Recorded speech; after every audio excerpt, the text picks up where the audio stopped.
Hello, Santi! Today po, mag-Cambridge po ulit kami ni Santi. At ngayon kasi sila magbubukas ng mga Christmas lights nila. Kaya ito yung first day na bubuksan nila. At medyo magiging busy na rin kasi si Daddy kasi may work na rin si Daddy. At later on, kwento ko rin sa inyo kung ano yung work ko dito sa UK. Kaya mag-busy muna kami ni Santi. Prepare na namin siya para makapunta ulit tayo sa Cambridge.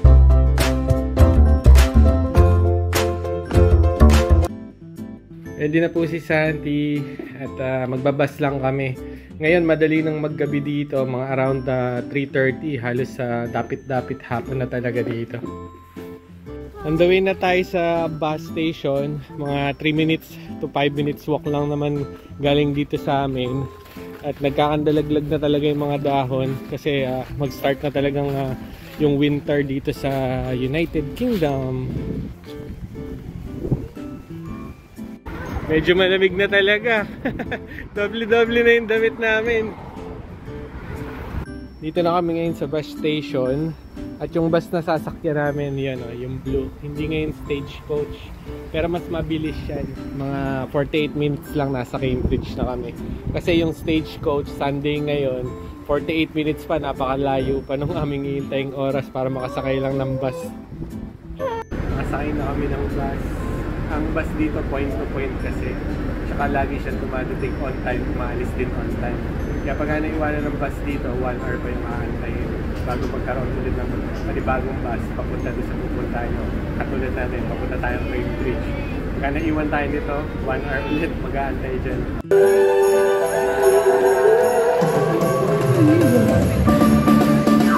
Dito na kami ngayon sa Grand Arcade.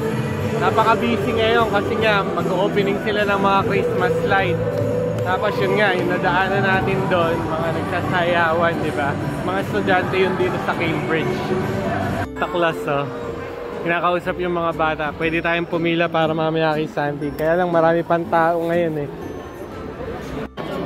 Nakalabas na tayo ng Grand Arcade. Dito ngayon tayo sa Market Square.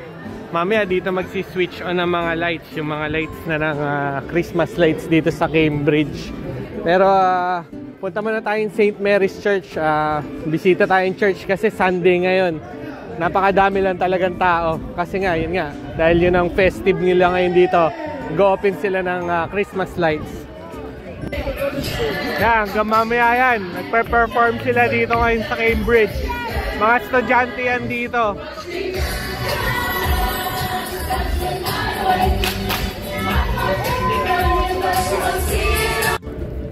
Dito ulit tayo in front of St. Mary's Church. Mag-thank you muna tayo. At kahit di tayo masyadong makapagsimba, ay at least makadaan tayo sa simbahan. Yan, pasok na tayo. May church service. I'm looking for like this. Oh, ito, mekus-mekus. If you want to buy Indian food, meron dito sa Cambridge. Dito lang sa market. So, we will try the chicken. See the serving. It's too much, di ba? Sabi nilang serving. Kasi ito yung pangalan ng stall niya dito sa Cambridge. Ayan. Hintay lang muna kami ni Santi dito. Si Mami gusto niya yung chicken wrap eh, yung parang shawarma. Ayan, bibili lang si Mami. Yung stall kasi minsan cash only eh. Gusto niya sana yung parang Malaysian food, Asian food, kaso cash lang. Card lang yung dala namin, wala kami dalang cash.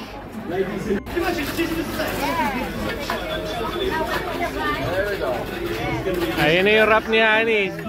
Oh, ayan na. Ito, naganap lang kami ng pwesto. Buti may bench. Tapos katabi lang namin stage. Mga bata naman ngayon yung magpe-perform. Si Santi kasi ayaw pa niyang kumain. Kasi busog yan eh. Dami niyang kinain bago kami umalis. Mamaya pa kakain yan. Malamang yan, kainin yan yung dun tayo sa Taco Bell mamaya. Tsaka yung fries kasi ng Taco Bell, paborito niya yan. Na-try ko na siya. Ang sarap.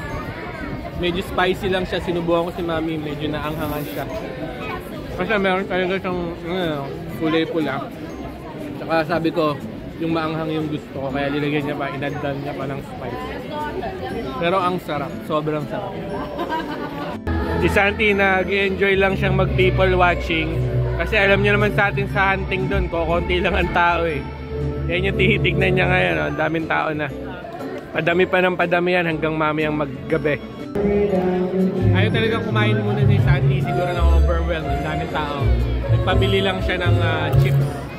Ito, tawag nila dito crisp, syempre sa atin chips. Yan, pabili lang siya nito potato chips. Tapos inom lang siya ng coke.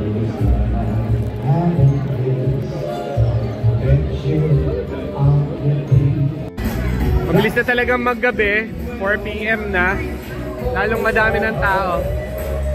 Nag-aantay na sila na magbukas ng mga Christmas lights. Binuksan na nila yung ilaw.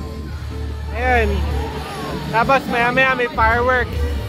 Kasi dito kasi tayo sa may katabing-katabi, kaya hindi natin masyado makita. Maganda kung medyo natin sa malayo. Pero ang dami na ng tao, punong-puno na.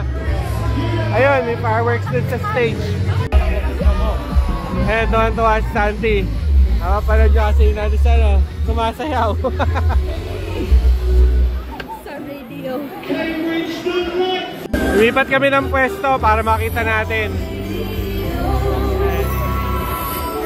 Nagbukas na yung ilaw. Dito tayo ngayon sa may harap ng Christmas tree.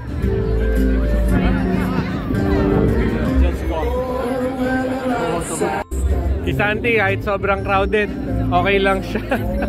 Hindi man siya nagagalit. Siya nagtatantrums. Dito nakaupo kami.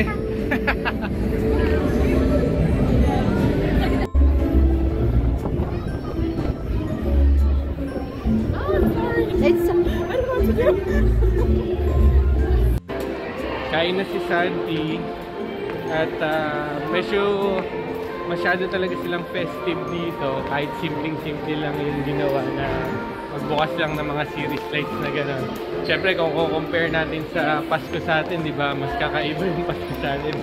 At pagka pumunta ka ng mall, talagang grabe yung mga Christmas lights at decoration. Dito medyo simple lang naman sila. Simple lang, pero talagang pinaghandaan nila. Nag-practice sila ng sayaw, ng kanta. Saka nakakatuwa na appreciate nila. Yung mga tao, game na game. Game na game sila. Yun ang maganda sa kanila dito. Masaya yung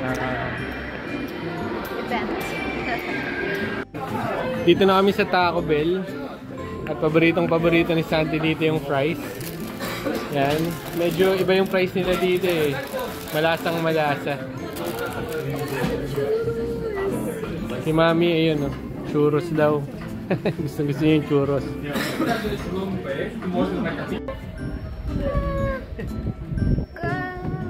Dito na kami ulit sa bus station. Nagagalit siya kasi namumulog siya. Kasi yung upuan, anti-loitering eh. Naka-slot siya. Kaya late niya pa. Merong sanang pwedeng upuan dito sa tabi. Kaso may nakaupo. Ayaw niyang tumabi. Nahihiya. Hanggang dito na lang po yung vlog na ni Santi. At bukas pasok na naman siya.